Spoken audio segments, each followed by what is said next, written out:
ہمارے جو حالات آج کل ہیں، اگر آخر و زمان کی احادیث کو پڑھا جائے اور فیوچر کی پریڈکشنز کو پڑھا جائے تو گراف پتہ کیسے لگتا ہے؟ ابھی ہم اس طرف ہیں اور گراف ڈاؤن ہوگا، نیچے چلتا جائے گا، حتیٰ کہ اتنا مشکل دور آ جائے گا کہ انسان کا دین پہ چلنا اتنا مشکل ہو جائے گا جیسے ایک کوئلے کو ہاتھ میں پکڑ کے رکھنا ہوتا ہے۔ اور اس کے بعد ایک ٹائم آئے گا کہ یہ گراف ہمارا اوپر اٹھے گا، حتیٰ کہ اپنی پیکس کو ٹچ کرے گا، جس میں اللہ کے نبی نے فرمایا طوبیٰ لعیش بعد المسیح، glad tidings to the life after عیسیٰ مسیح، کیونکہ وہ دور ہوگا جس میں عدل اور جسٹس ہوگا۔ اور اس کے بعد دوبارہ جب ہم اسلام اپنی پیک کو ٹچ کرے گا، اس کے بعد سے کچھ مائنر سائنز اور حالات برے ہونے شروع ہو جائیں گے، حتیٰ کہ بدترین لوگ اس دنیا میں رہ جائیں گے جن پہ قیامت کا دن ظاہر ہوگا۔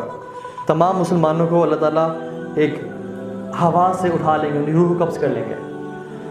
تو ہم جس حالات میں ہیں نا آج کل، آئی یوز ٹو تھنک پہلے کہ یہ ٹائم بہت فتنے کا دور ہے، بڑا مشکل دور ہے، نو ڈاؤٹ بہت فتنے کا دور ہے، بہت مشکل دور ہے۔ لیکن جب میں نے احادیث پڑھی تو مجھے اپنے بچوں کے بارے میں بہت ڈر لگنے شروع ہو گیا کہ ان کا کیا بنے گا اور ان کی نسلوں کا کیا بنے گا۔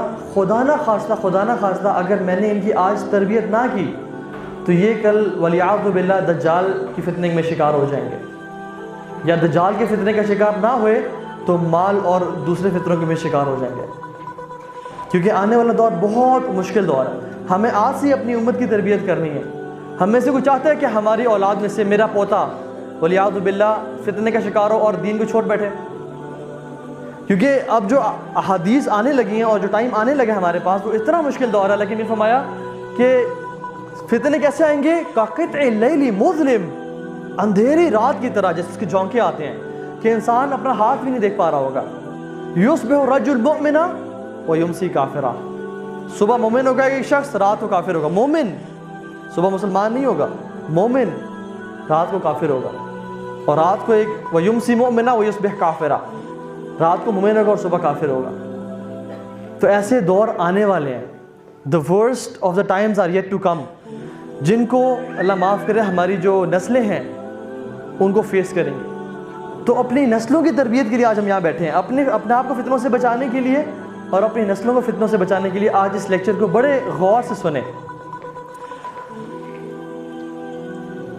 جو سائنس ہیں قیامت کے، وہ میجر اور مائنر دو سائنس ہیں، دو طرح کے سائنس ہیں۔ ان میں بریفلی ہم فرق دیکھ لیتے ہیں۔ مائنر سائنس وہ سائنس ہیں جو کہ بہت گیپ سے آتے ہیں اور ان کا جو اثر ہے اس دنیا پہ بہت زیادہ نہیں ہوتا، ٹھیک ہے؟ فار ایگزامپل ایک مائنر سائن ہوگا جیسے ان تلد الامۃ ربتہا، کہ لونڈی اپنے مالک کو جنے گی، ٹھیک ہے، یا اپنے سرکار کو جنے گی۔ ان یعمر خراب الدنیا ویخرب عمرانہا، لوگ بڑی بڑی بلڈنگز بنائیں گے ایسی جگہ پہ جہاں ڈیزرٹس ہیں اور ولیجز کو تباہ کر دیا جائے گا۔ ایک شخص جس کا نام ہوگا ذو السویقتین، وہ ابسینیہ حبشہ کا ہوگا اور وہ کعبہ کے پاس آئے گا جہاں پہ کعبہ میں کوئی بھی نہیں ہوگا۔ جیسے آپ آج کل پکچرز دیکھ رہے ہیں نا، صرف مطاف کی، خیر الحمدللہ طواف بند نہیں ہوا ہے، every thing is going on, لیکن اس ٹائم اتنے برے حالات ہوں گے کہ حج کرنے کوئی نہیں جائے گا، حج بند ہو جائے گا، کسی کا انٹرسٹ ہی نہیں ہوگا۔ وہ حبشہ کا شخص آئے گا ذو السویقتین، اس شخص کو بولتا ہے جس کی ٹانگیں پتلی پتلی ہیں، پتلی ٹانگوں والا۔ اللہ کے نبی نے فرمایا کہ ایسا ہے جیسے میں اس کو بھی دیکھ رہا ہوں اپنے سامنے کہ وہ بڑے سے ہتھوڑے سے کعبہ کی اینٹ سے اینٹ بجا رہا ہے اور اس کو توڑ ہے، اور اس کے بعد کعبہ کا بھی بلڈ نہیں کیا جائے گا۔ تو کچھ مائنر سائنس ہو گئے، اللہ کے نبی کی پیدائش ایک مائنر سائن میں سے ہے، اور کچھ مائنر سائنس آنے ہیں، اور ان میں بہت گیپ بھی ہے۔ کسی ملک میں ہو سکتا ہے کوئی مائنر سائن ایگزسٹ کرتا ہو، دوسرے ملک میں نہ کرتا ہو، لیکن میجر سائنس سبحان اللہ یہ ایسے ہیں کہ جب ایک آ گیا تو اس کی انٹینسٹی اتنی ہیوج ہوگی کہ پوری دنیا پہ اثر کرے گا، اور جب پہلا آ گیا العمارات خرزات منظومات فی السلک، یہ جو سائنس ہوں گے کیسے ہوں گے؟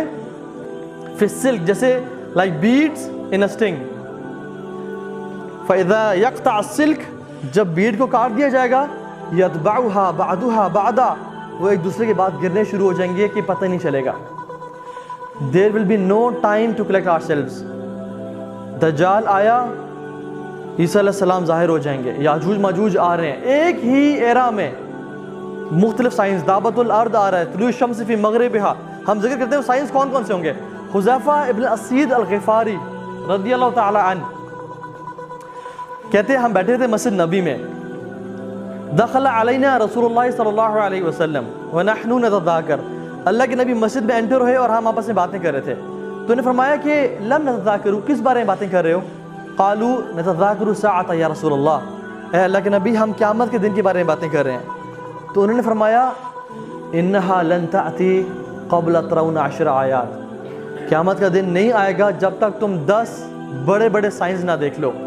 وَيُسَمَّى and he named all of them، الدخان، دعوت الارض، الدجال، یاجوج and ماجوج، عیسیٰ ابن مریم، طلوع الشمس فی مغربہا، 3 خصوص، خسف فی المشرق وخسف فی المغرب وخسف فی الجزیرۃ العرب، وآخر ذلك نار تخرج من الیمن تطرد الناس الی محشرہم. یہ اللہ کے نبی نے 10 میجر سائنس بتا دیے. there is no doubt کہ 9 ہیں یا 11 ہیں، 10 کمپلیٹ ہیں. مائنر سائنس میں there is difference of opinion، 70 ہیں، 50 ہیں، 130 ہیں، کتنے ہیں. میجر سائنس میں there is no doubt.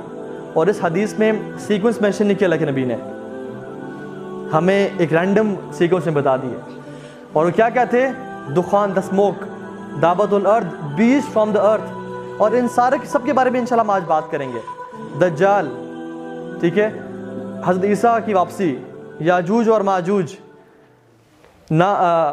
سورج کا ویسٹ سے نکلنا، rising of sun from the west, 3 major landslides اور earthquakes, 1 in east, 1 in west, 1 in Arabic peninsula, and وآخر ذلک and the last of them is نار تخرج من الیمن، یمن سے ایک آگ کا نکلنا، تطرد الناس الی محشرہم، لوگوں کو وہ گھیر کے بھگاتی بھگاتی محشر کے میدان تک لے جائے گی. یہ 10 سائنس ہیں جو کہ ہونے